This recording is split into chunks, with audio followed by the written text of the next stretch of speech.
Subscribe now and press the bell icon.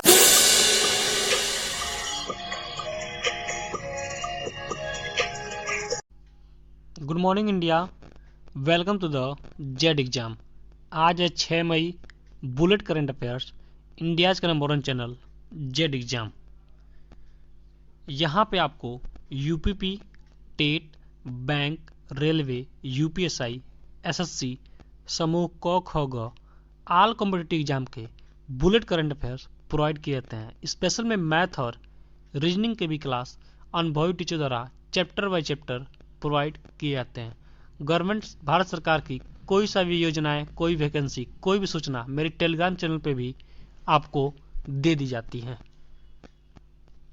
Bullet question by Z exam 6 मई 2021। चलिए हम start करते हैं एक अच्छे क्वेश्चन की, एक अच्छे दिन के साथ। और लास्ट में मैं आपसे एक क्वेश्चन पूछूंगा, उसका आंसर आप कमेंट बॉक्स में दीजिएगा। किसकी ऑक्सीजन ऑन व्हील पहल सीधे लोगों के घर अस्पताल तक पहुंचेगी? इसका सही आंसर हो जाएगा option number C, Mahindra. Mahindra यानी आनंद महिंद्रा। इसे क्या है? आनंद महिंद्रा ये है।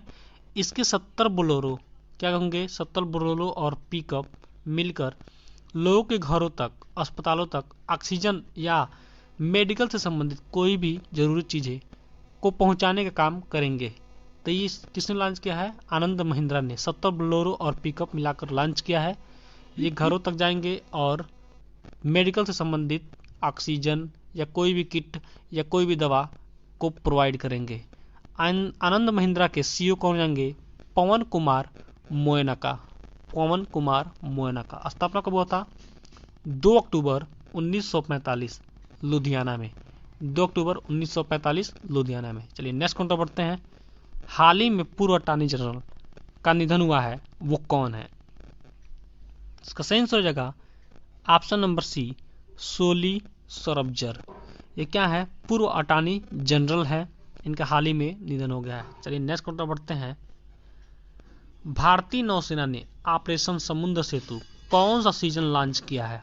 यानी इसके पहले समुद्र सेतु लॉन्च हो चुका है, ये कौन सा सीजन फिर से लॉन्च हुआ है और किस लिए लॉन्च हुआ है? चलिए जानते हैं। तो सेकेंड सीजन यानी ऑप्शन नंबर सी, इसका सही आंसर जो है सेकेंड सीजन लॉन्च हुआ है। कौन? ऑपरेशन समुद्र सेतु। इसमें क्या होगा?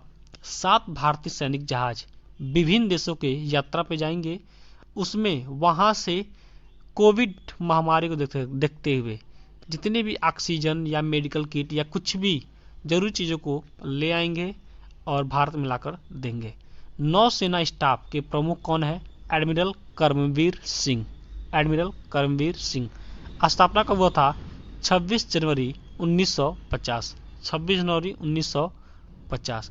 2020 में एक मिशन चलाया गया था, वंदे मातरम मिशन। इसमें क्या हुआ था? 4000 असहाय लोगों को भारत लाया गया था। विदेश से 4000 असहाय लोगों को भारत लाया गया था समुद्र के तहत। तो ये समुद्र सेतु अभियान में इतना सारा चीज आप नोट कर लीजिए। वंदे मातरम मिशन को भी नोट कर लीजिए। 4000 असहाय लोगों को भारत लाया गया था। चलिए नेक्स्ट क्वेश्चन बढ़ते हैं। कौन होंगे आरबीआई के नए डिप्टी गवर्नर? कौन होंगे आरबीआई के नए डिप्टी गवर्नर? इसका सही आंसर हो जाएगा option number A, T Ravishankar. T Ravishankar. ये क्या है? चौथे नंबर के आरबीआई के नए डिप्टी गवर्नर चुने गए हैं। और 25वें शक्तिकांत दास।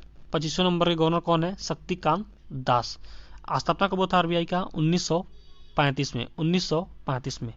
एक चीज मोस्ट इंपॉर्टेंट, चौथी पंचवर्षीय योजना। चौथी पंचवर्षीय योजना में क्या हुआ था? 14 बैंकों का राष्ट्रीयकरण हुआ था। यानी सबसे पहले भारत में चौथी पंचवर्षीय जो योजना लागू हुई थी, तो उसमें 14 बैंकों का राष्ट्रीयकरण। मैं तरीका बता रहा हूँ याद करने का। चौथी से 14 बैंकों का राष्ट्रीयकरण। तो पूछ सकता है क्वेश्चन आपसे कि चौथी पंचवर्षीय योजना में क्या हुआ था, तो आप इस चीज याद कर लीजिए कि 14 बैंकों का राष्ट्रीयकरण हुआ था। चलिए नेक्स्ट क्वेश्चन बढ़ते हैं। किसको मिला जापान का order of the rising sun सम्मान? राइजिंग सन सम्मान ये क्या होता है? इसका आंसर पे जान लेते हैं। इसका सही आंसर हो जाएगा option number B, Shyamalal Ganesh. Shyamalal Ganesh को जापान का order of the rising sun सम्मान से सम्मानित किया गया है। इसमें क्या होता है, शिक्षक के क्षेत्र में यानी जापानी संस्कृति को जो बढ़ावा देता है उसको ये पुरस्कार से नवाजा जाता है। जापान की राजधानी कहाँ हो जाएगी, टोक्यो। मुद्रा क्या हो जाएगी, जापानी येन। पीएम कौन हो जाएंगे, योशी हाइड सुगा अंकल। सुगा बस याद रखिए आप, इससे आप चीजें नोट कर लीजिए। नेक्स्ट क्वेश्चन बढ़ते हैं। जीएसटी राजस्व अप्रैल में सर्वकालिक ऊंचाई कितने लाख करोड़ रुपए पर है। तो राजस्व विभाग में ये क्या हुआ है, अप्रैल में भी जीएसटी में कटौती नहीं हुई है, यानी अप्रैल में भी पहले की तुलना में 14% एक्स्ट्रा जीएसटी पैसा आया है। 14% एक्स्ट्रा जीएसटी पैसा आया है, लोगों ने अपना जीएसटी पे किया है।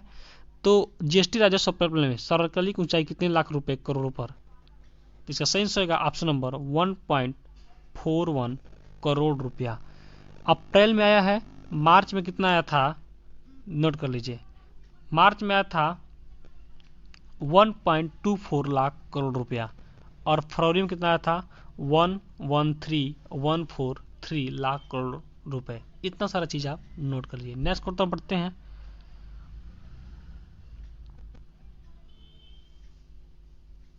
भारत और कौन कौन करेंगे 2+2 मंत्री स्तरीय संवाद की स्थापना। इसका सही आंसर हो जाएगा ऑप्शन नंबर ए, रूस। भारत और रूस मिलकर 2+2 मंत्री संवाद की स्थापना करेंगे। इसके पहले ये चौथा देश है, ये रूस कौन सा, ये चौथा देश है जो भारत के साथ 2+2 मंत्री स्तरीय संवाद की स्थापना करेगा। इसके पहले अमेरिका, जापान और ऑस्ट्रेलिया के साथ भारत ने 2+2 मंत्री संवाद की स्थापना कर चुका है। रूस के राष्ट्रपति कौन आएंगे, व्लादिमीर पुतिन। राजधानी कहाँ हो जाएगी, मॉस्को। मुद्रा क्या हो जाएगी, रूसी रूबल। इतना सारा चीज आप नोट कर लीजिए। नेक्स्ट क्वेश्चन पढ़ते हैं। किसने पुर्तगाली ग्रैंड प्रिक्स जीता। इसका सही आंसर होगा option number B, Lewis Hamilton ने क्या किया है, पुर्तगाली ग्रैंड प्रिक्स अवार्ड जीत लिया है। किसको हराकर, बोलेरी बोटास को हराकर। ये लुइस हैमिल्टन क्या है, ये मर्सिडीज के ड्राइवर हैं, ये बहुत तेज मर्सिडीज चलाते हैं। आपके सामने कोई सा भी क्वेश्चन पूछे, यानी ग्रैंड प्रिक्स से क्वेश्चन पूछे, तो आप अगर ट्रिक लगाना हो तो लुइस हैमिल्टन को लगाइएगा, 100% सत्य होगा, क्योंकि ये बार बार जीतते हैं, अब बहुत बार जीत चुके हैं, तो ये हर बार यही रेस जीतते हैं, तो इनका नाम बहुत ही फेमस है। चलिए नेक्स्ट क्वेश्चन पढ़ते हैं। जेड एग्जाम, आप मुझे इंस्टाग्राम पे फॉलो कर सकते हैं जेड एग्जाम अखी सर्च करके, और मुझे ट्विटर पे भी आप जेड एग्जाम बिना स्पेस के सर्च करेंगे तो मुझे आप वहाँ भी मिल सकते हैं, मेरे से आप मुझे फॉलो कर सकते हैं। और टेलीग्राम पे मोस्ट चीज़ नोट कर लीजिए, टेलीग्राम पे आप जेड एग्जाम बिना स्पेस के आप सर्च करिएगा, वहाँ पे मैं जो कुछ भी पढ़ा रहता हूँ वो सारी जानकारियाँ आपको दे देता हूँ, वो भी पीडीएफ के रूप में। और कोई योजना आती है भारत सरकार की, या कोई सूचना आती है, या कोई भी न्यूज होता है दुनिया के किसी कोने से, वो मैं वहाँ पे स्क्रीनशॉट सेंड कर देता हूँ। तो इतना सारा चीज़ आप नोट कर लीजिए। अगर आपको जीवन से संबंधित कोई भी क्वेश्चन हो, कोई भी हेजिटेशन हो, तो आप मेरे व्हाट्सएप नंबर मैसेज छोड़ सकते हैं, मैं उसका रिप्लाई अवश्य करूँगा। चलिए नेक्स्ट क्वेश्चन बढ़ते हैं। एचसीएल टेक को पीछे छोड़ कौन बनी तीसरी सबसे बड़ी भारतीय आईटी कंपनी। तो इसका सही आंसर हो जाएगा ऑप्शन नंबर ए, विप्रो ऐसी कंपनी है, क्या करती है, कम कार्बन उत्सर्जन में, यानी कार्बन की कम उत्सर्जन करते हुए ये बल्ब को बनाती है और भी बहुत सारी चीज़ें बनाती है। तो विप्रो क्या की है, एचसीएल को पीछे छोड़कर आगे निकल चुकी है, तीसरी सबसे बड़ी भारतीय कंपनी बन चुकी है। तो इतना सारा चीज़ आप नोट कर लीजिए। विप्रो के अध्यक्ष कौन जाएंगे, ऋषद प्रेम जी। मुख्यालय कहाँ पे है, बेंगलुरु। सीईओ कौन हो जाएंगे, थिगरी डेला पोर्ट। इतना सारा चीज़ आप नोट करिए। चलिए नेक्स्ट क्वेश्चन बढ़ते हैं। श्रीलंकाई ऑलराउंडर किसने रिटायरमेंट की घोषणा की है। तो इसका सही आंसर हो जाएगा option number B, Thisara Perera क्या है, ये पूर्व कप्तान रह चुके हैं, भारत और श्रीलंका के पूर्व कप्तान रह चुके हैं थिसारा परेरा। ये ऑलराउंडर थे, यानी बैटिंग भी करते थे और बॉलिंग भी बहुत अच्छा करते थे। 2338 रन बनाए थे टोटल ये अपने जीवन काल में, और 175 विकेट लिए थे, 175 विकेट लिए थे। इतना सारा चीज़ आप नोट कर लीजिए। ये घरेलू मैच खेलेंगे, अंतर्राष्ट्रीय मैच से संन्यास ले रही हैं। तो रिटायरमेंट की घोषणा कर दी है कौन? थिसारा परेरा। ये कहाँ के हैं? श्रीलंका के। तो इतना सारा चीज नोट करिए। श्रीलंका के राजधानी जयवर्धने कोट्टे। इतना सारा चीज आप नोट कर लीजिए। चलिए नेक्स्ट क्वेश्चन पढ़ते हैं। कोटक महिंद्रा लाइफ ने किसको एमडी नियुक्त किया है? इसका सही आंसर हो जाएगा ऑप्शन नंबर सी, महेश बाला सुब्रमण्यम। महेश बाला सुब्रमण्यम। ये क्या होता है इसमें? कोटक महिंद्रा लाइफ में क्या होता है? भारतीय बीमा है, यानी बीमा से संबंधित काम होते हैं। तो इसके एमडी कौन नियुक्त किए हुए हैं? महेश बाला सुब्रमण्यम। तो नेक्स्ट क्वेश्चन बढ़ते हैं। आईओसी के बिलीव इन स्पोर्ट अभियान के लिए एम्बेसडर बने कौन कौन? 2 लोग बने हैं, वो कौन कौन है? इसका सही आंसर हो जाएगा ऑप्शन नंबर ए, सिंधु और मिशेल ली। मिशेल ली, ये 2 लोग बने हैं किसके? आईओसी के ब्रांड एम्बेसडर। अब आईओसी का फुल नेम जान लेते हैं। अंतर्राष्ट्रीय ओलंपिक समिति। अंतर्राष्ट्रीय ओलंपिक समिति। अंतर्राष्ट्रीय ओलंपिक समिति कहाँ पे मुख्यालय है? Lausanne, Switzerland. Lausanne, Switzerland. अध्यक्ष कौन है? थॉमस बाच। थॉमस बाच। स्थापना कब होता? 23 जनवरी 1894। कहाँ पर? पेरिस में। इतना सारा चीज आप नोट कर लीजिए। नेक्स्ट क्वेश्चन पढ़ते हैं। न्यायमूर्ति कौन बने एनएचआरसी के कार्यकारी अध्यक्ष? इसका सही आंसर हो जाएगा option number B, Pant. Pant न्यायमूर्ति बने हैं कौन? एनएचआरसी के कार्यकारी अध्यक्ष। अब एनएचआरसी क्या है? राष्ट्रीय मानवाधिकार आयोग। राष्ट्रीय मानवाधिकार आयोग। स्थापना कब होता? 12 अक्टूबर 1993। 12 अक्टूबर 1993। ये क्या है? क्षेत्राधिकारी कहाँ पे है? तो भारत सरकार के द्वारा। भारत सरकार के पास इसका क्षेत्र का अधिकार है। मुख्यालय कहाँ पे है? नई दिल्ली। इतना सारा चीजें आप नोट कर लीजिए। चलिए नेक्स्ट क्वेश्चन बढ़ते हैं।